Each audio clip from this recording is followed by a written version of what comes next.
Okay, so here's how you can fix your Snapchat account that has been locked for violating community guidelines. So in this tutorial, I'm going to exactly show you how you can fix this problem. So let's say if you open up Snapchat and you're getting this problem right over here, it says your account has been temporarily locked. So there are two things. First, if it says if it's temporarily locked, you just gotta wait for a few days or even month to unlock your temporary account.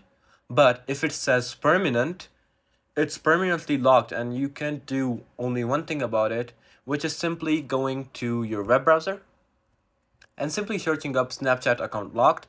And you need to go to the official website of my Snapchat account is locked. And once you press on the link, it might take a while to load up, or sometimes it doesn't even load up according to the problem. But if it does load up, it will show you the solution for it. If it's not loading up, that means your account is not locked or anything, but you just have to see the situation. If it's not opening up, there must be something wrong with your actual account. But if it is, then you can just simply report the problem.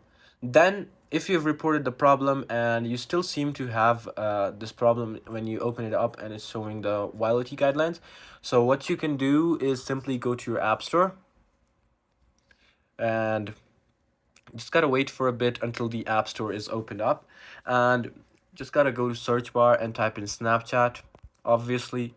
And right over here you need to update the Snapchat. So here, as you can see, I'm seeing the update option right over here already, and you need to make sure that your Snapchat is updated.